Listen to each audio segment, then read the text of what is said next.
오늘은 EBS 요원 훈련 교재 10일과 예수님의 비전. 그래서 지금부터는 이제 우리 전도 방법이 그냥 누가 개발한 방법이 아니고 성경적 방법이어야 되고, 그것도 예수님이 가장 원하셨던 방법, 예수님의 방법이 우리가 갖고 있어야 되겠죠.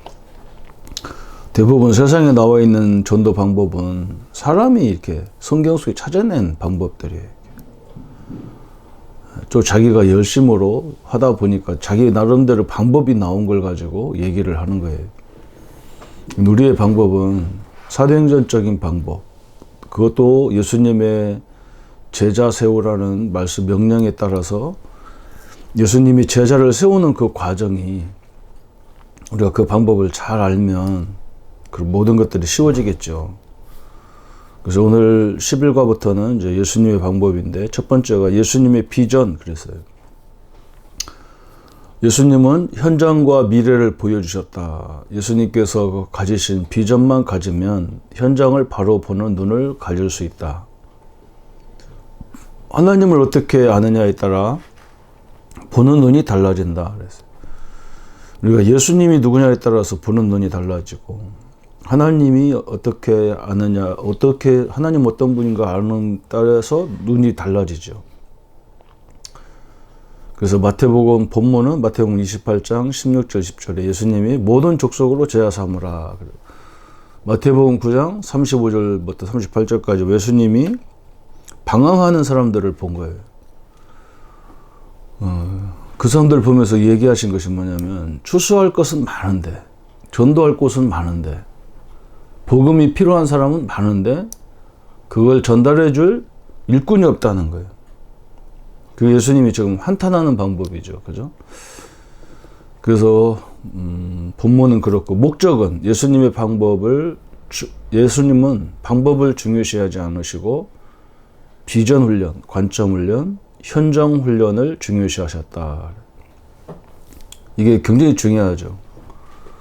예수님은 들고 다니면서 계속 비전 훈련시킬 거예요. 그리고 관점, 보는 눈을 자꾸 바꿔준 거예요. 생각을 바꿔준 거죠. 또 현장 훈련을 시켜요. 현장 훈련. 결국은 우리가 뭐냐면, 하나님 믿는 우리는 현장에서 살아남아야 되거든요. 그죠? 현장을 살려야 되고, 우리가 살리는 게 아니라 우리가 예수님의 비전을 갖고 예수님의 관점을 가지면 성령이 역사하기 때문에 현장을 살아나게 돼 있거든요. 근데 우리가 살리려고 거꾸로 하니까 되게 힘든 거예요. 여러분, 현장에서 불신자를 만나면 당연히 복음을 전해야 되겠고, 믿는 사람을 만나면 자꾸 생각을 바꿔줘야 돼요. 자기가 누군지를 모르는데. 그래서 그 사람이 바뀌면 그 사람 때문에 옆에 있는 사람들이 또 바뀌게 돼 있으니까 계속 파급 효과가 나타나는 거죠. 그래서 첫 번째 뭐라 했냐면, 보는 눈이 중요하다. 무엇을 봐야 되느냐 그랬어요. 예. 거기서 쭉 이제 이 인물들이 나오는데, 첫 번째 요셉과 그 형들의 보는 눈이 달랐다. 요셉은 하나님이 함께하는, 하나님이 주신 비전을 본 거고, 형들은 하나님과 전혀 관심이 없어요. 먹는 거, 또 유괴 질서. 어떻게 네가 동생이 네가 그런 말 할 수 있느냐? 이런 것만 따지는 거예요. 요셉은 하나님 주신 비전을 얘기하는데 전혀 성경을 알아들을 수가 없죠. 또 모세와 이스라엘 민족, 그랬어요. 홍해를 보는 눈이 달랐죠. 모세는 홍해를 통해서 하나님이 살아계심을, 지금까지는 애굽 안에서만 있었던 일들이잖아요. 그죠? 이제 애굽에서 나와가지고 홍해로 오니까 이제 세계적인 문제예요. 세계 사람들이 막 관심이 갔겠죠. 이스라엘 민족이 나왔다는데, 저것들이 홍해, 비르하롯이라는 그 현장은, 그 사람들이 건넜던 그 홍해의 길이가 12km예요. 12km. 폭이 12km거든. 강폭이. 그걸 건넌다는 거니까. 아니, 가까운 거리도 있는데, 응?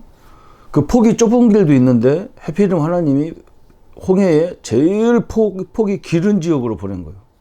그러니까 세계 사람들이 볼 때, 주변에서 볼 때, 저것들은 바보다, 저것들은 죽으려고 작정했지, 어떻게 저리 가느냐, 그죠? 그런데 하나님은 그걸 통해서 세계의 복음을 설명하는 거잖아요. 모세는 그걸 본 거고, 이스라엘은 참 우리 지도자가 이상하다. 우리를 홍해에 죽이려고 이렇게 데리고 왔구나. 이렇게 생각한 거죠. 또 마찬가지. 모세 보는 눈도 애굽에서 출애굽기 3장에 보는 눈이 달랐어요. 이스라엘 백성들은 애굽에 살아도 노예로 사는데도 그냥 밥 세끼 잘 먹고 자식 잘 키우니까 괜찮은 거예요. 지금 우리가 똑같은 거죠. 지금 하나님 몰라도 잘 살잖아요, 한국이. 그죠? 괜찮아, 하나님 없어도. 그런데 모세는 뭘 봤냐? 여기 있으면 반드시 망하는 거예요. 애굽에 있으면. 우상 문제 때문에, 귀신 문화 때문에 반드시 망하는 거예요. 그래서 나가자는 거죠. 역대상 29장 10절부터 12절까지 다윗과 사울왕이 보는 눈이 달랐다 그래서. 사울왕은 그 엄청난 하나님이 준 축복을 가지고 어떻게 하면 우리 자식들이 이 왕자리를 남한테 주지 않고 왕자리를 잃을 건가, 이걸 본 거고, 다윗은 자기를 하나님이 세운 목적이 성전을 져서 전 세계에 하나님을 설명하라고 자기를 왕으로 세웠다는 걸 알았어요. 그래서 자기는 성전 문지기를, 왕보다 성전 문지기로 있는 게 더 좋다는 거예요. 이게 완전 보는 눈이 달라는 거죠. 그래서 이 비전을 딱 가져야 되잖아요. 그래서 우리가 나를 부르신 하나님의 계획에 대한 비전을 딱 붙잡아야 되고, 어느 상황, 어느 문제, 어느 사건을 만나도 우리는 이 비전을 딱 가져야 하잖아요. 나를 통해 하나님이, 그래서 이 사람을 살려야 이 학교, 이 지역에 하나님의 역사가 시작된다. 이렇게 되는 거죠. 그게 굉장히 중요하잖아요. 사람들이 사람을 소개할 때 그러잖아요. 이 사람은 무슨 문제가 있고, 무슨 문제가 있고, 무슨 문제가 있다. 그래서 이제 우리한테 복음을 전해달라고 소개하는데, 그럼 정확하게 그 사람이 진짜 복음 듣고 변화되면, 그 사람을 소개시킨 사람이 복음이 대단하고 깨달아지면 그 사람이 또 전도문이 열리는 거지. 근데 우리는 그렇게 안 한단 말이야. 아이고, 왜 하필 뭐 이런 거만 붙여가지고, 제자도 아닌 뭐 이런 사람 붙여서 또 골치 깨나 아프겠다 이런단 말이야. 이게 비전이 안 열리니까 보는 눈이 완전히 먹통이 되는 거죠. 그래서 먼저 무엇을 보아야 되느냐? 출애굽기 3장. 모세는 이스라엘 민족이 애굽에서 종살이 하는 걸 본 거예요. 근데 이스라엘 본인들은 어떻게 생각했냐? 종살이가 아니야. 인생은 다 그렇게 사는 거지. 종살이가 아니라는 거야. 지금 우리가 볼 때는 사람들은 돈의 노예가 돼갖고 살고 있는데, 자식의 노예가 돼갖고 사는데, 자기들은 그렇게 하는 것 같아요. 부모가 당연한 거지. 누가복음 11장 15장 11절 13절 16절까지 탕자의 비유가 나오죠. 탕자도 마찬가지잖아요. 자기가 하나님 자녀라는 아버지의 자녀이기 때문에 그냥 집에 있으면 그냥 다 하나님 아버지가 보호해 줄 건데, 굳이 재산을 가지고 탕진해서 거지가 돼갖고 오는 거잖아요. 그죠? 이스라엘이 지금 그런 모습이라는 거예요. 신자들이 그런 모습에 산다는 거예요. 마태복음 9장 36절에 추수할 곡식을 보았어요. 추수할 것은 많은데 지금 일꾼이 없다는 거예요. 일꾼이. 복음 전할 때는 많은데, 치유할 때는 치유받을 사람은 많은데 일꾼이 없는 거예요. 사도행전 3장 1절부터 12절 안진뱅이를 봤었단 말이에요. 옛날에는 그냥 구제 대상으로 봤는데, 안진뱅이가 일어났을 경우 예루살렘 전역에 성전에 들어오는 사람들은 다 그리스도를 알게 되는 큰 전도의 문으로 본 거예요. 사도행전 10장 38절 사탄에게 눌린 자를 보았다. 그래서 이 사람 초대교회가 이걸 본 거예요. 사람들이 거의 다가 마귀에게 눌려 있다는 거예요. 에베소 2장 1절부터 3절까지 바울도 에베소 감옥에서 본 거죠. 감옥에서 에베소 교회에다 쓴 거예요. 사람들이 죄와 허물로 죽어 있고 세상 풍속에 묶여져 있고 본질상 진노의 자녀라는 거예요. 사람의 손에 종노릇하는 자를 보았단 말이에요. 사단의 손에. 요한 8장 44절에 소속이 마귀의 자녀다. 예수님 이걸 본 거죠. 그죠? 히브리서 9장 27절 한 번 사람은 죽는 거예요. 그런데 사람은 거기다가 자기는 영원히 살 줄 알고 막 그렇게 몸부림치는 거야. 그죠? 아니, 우리가 어떻게 보면 죽기 위해서 사는 거예요. 죽기 위해서. 그죠? 언젠가는 죽어야 되는데. 오늘 또 하루하루가 사는 것이면서 죽는 걸 수 있잖아요. 그죠? 우리가 정해져 있는 거예요. 우리가 죽음의 날짜는. 몰라서 그렇지. 날짜가 언제 죽는지 몰라서 그렇지. 그날을 하루씩 가는 거잖아요. 근데 사람은 그렇게 안 살아. 자기가 영원한 줄 알아. 계시록 14장 9절부터 11절까지. 심판도 분명히 있다고 말씀했어요. 죽은 후에 심판이 분명히 있던 거죠. 마태복음 12장 43절 45절에 그래서 사람들은 종교를 가지고 우상을 가지고 우상 숭배하고 그럴 수밖에 없어요. 그죠? 그런데 종교 생활하는 그 자체가 우상 숭배 그 자체가 귀신 역사라는 것을 본 사람이에요. 참 이거 엄청난 얘기죠. 그죠? 종교와 종교는 특징이 뭐예요? 마음을 비우라 하잖아요. 비우고 소재하고 수리하고 그죠? 다 비우라는 거예요. 비워놓으면 딴 사람이 이거 차지하면 뒤는 끝나는 거죠. 우리 기독교는 비우는 종교가 아니죠. 하나님 나의 주인으로 계신 거예요. 완전히 차이점이 있는 거죠. 먼저 보아야 될 거, 그리고 두 번째, 세 번째는 하나님의 진단과 치료책은 뭐냐 그래서 출애굽기 3장 10절부터 12절까지 제일 중요한 건 하나님이 나와 함께 하신다는 거예요. 하나님이 모세보고 그러잖아요.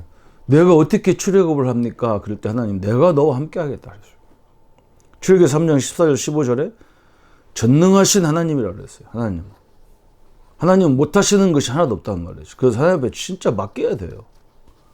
그냥 죽음의 자리로 가는 거면 가면 맡겨야 돼요. 사역하다 보면은 이런 게 있다고. 분명히 이게 문제가 생길 건데, 그죠? 문제가 생겨야 돼, 그런 건. 문제기를 일으키는 게 아니라, 그죠? 복음 전하면 갈등이 올 수밖에 없어. 그러면 갈등이 온 데서 또 찾아내야 돼, 응답을. 근데 사람들은 그 문제가 오는 거 시행착오 하는 것을 안 하려고 하더라고, 성도들을. 그걸 해야 하나님 역사를 볼 거 아니야. 사자굴 속에 들어가야 하나님 역사를 보는데 안 들어가려고 한다고. 절대 안 들어가려고 하는 거야. 그게 이제 우리가 놓치는 가장 큰 이유잖아요. 마태복음 9장 37절 39절에 보면 추수할 일꾼을 보내달라고 기도하라 그랬고요. 사도행전 3장 6절에 12절 13절에 보면 안진뱅이를 예수 그리스도 이름으로 일으키잖아요. 요한일서 3장 8절에 하나님 아들이 오신 것은 마귀의 일을 멸하려 하심이라 그래서 마태복음 10장 7절에 너희들이 나가서 가면서 뭐라 했느냐 천국이 가까이 왔다 하라. 엄청난 얘기죠. 천국이 와 있잖아요, 사실 여기에. 지금 우리가 지금 그 사람 앞에 천국이 와 있잖아요. 내가 천국이잖아요. 예수 이름이 천국이잖아요. 그죠? 그 예수 이름 믿으면 끝나는 건데 이 사람들이 그걸 모르는 거죠. 그래서 마가복음 3장 13절 15절에 예수님 우리를 부르신 것은 그죠? 원하는 자를 불렀다부터 시작되는 거예요. 원하는 자. 하나님이 나를 원해서 이 일에 원해서 나를 불렀고 나와 함께하기 위하며 전도도 하며 귀신을 내어 쫓는 권세를 주게 합니다. 왜 그러냐? 세상을 살리기 위해서 우리에게 주신 것이 귀신을 내어 이 땅의 문제가 영적 문제이기 때문에 귀신 사단 마귀를 멸하는 예수 이름을 우리에게 주신 거죠. 그래서 네 번째 세상을 변화시킨 사람들 그래서 제자들이 가장 많이 본 게 뭐예요? 마태복음 9장 35절 38절에 사람들이 힘이 없어가지고 다 성도들이고 불신자고 그래. 특별히 여러분 가만히 보세요. 그 성도들도 목사님 좋은 목사님 만나서 신앙생활 할 때는 잘하는 것 같이 보이는데 그것만 떠나면 또 원점으로 돌아가는 거야. 자기 스스로 뭘 할 수 있는 사람이 별로 없어. 신자들이 영적인 축복을 누려가는 사람이 별로 없단 말이에요. 교회 다니는 모습 보면 막 굉장히 믿음 좋은 것 같아. 그런데 우리는 그런 믿음이 아니란 말이죠. 물론 그것도 잘해야 되지만 현장에서 어떤 환경, 어떤 조건, 어떤 만남 속에도 살아남을 수 있는 사람을 말해야 돼. 그렇게 세워야 돼요. 70인들이 본 거 누가복음 10장 19절 20절에 보면 뱀과 정갈을 밟으며 원수의 능력을 제거할 권세가 예수 안에 있다는 것을 이 사람들이 봤잖아요. 120문도가 본 거 사도행 1장 8절에 봐. 성령이 임하니까 아무도 성령이 역사하니까 그죠? 우리가 성령이 내게 임하는 것만 자꾸 생각하는데 아니고 우리 현장 가서 우리가 복음 전할 때 성령이 역사하면 아무것도 문제가 되지 않는 걸 봐야잖아요. 바울이 본 거, 그죠?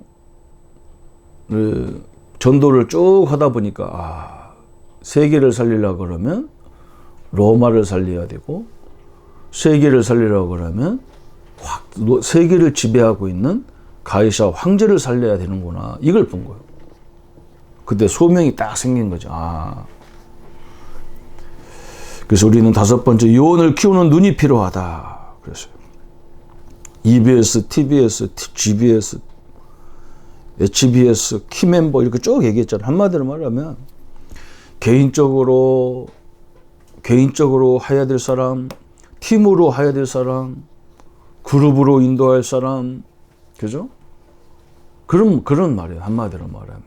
그러니까 사람마다 다 그릇이 다 다르기 때문에 어떤 사람은 개인적으로 하기를 좋아하는 사람이 있고, 어떤 사람은 그죠? 핵심 요원 딱 핵심 요원만 찾아내는 사람이 있고, 어떤 사람은 그룹으로 할 수 있는 사람이 있고, 어떤 사람은 팀으로 움직여가면서 할 수 있는 사람이 있고, 그런 제자가 다양하게 필요하다는 거죠. 그래서 예수님의 비전은 무엇을 보여야 되느냐? 비전 훈련, 관점 훈련, 또 현장 훈련이 이루어졌다. 하나님의 역사와 축복이 함께하기를 예수님의 이름으로 축복합니다.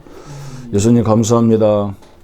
우리에게도 예수님이 함께하는 비전과 그 관점과 그 현장 훈련을 통해서 하나님이 우리를 통해서 역사해 가시고 복음을 전파할 때, 말씀 운동할 때, 일꾼을 세울 때마다 성령이 역사하는 것을 보게 하여 주옵소서. 예수님의 이름으로 기도합니다. 아멘.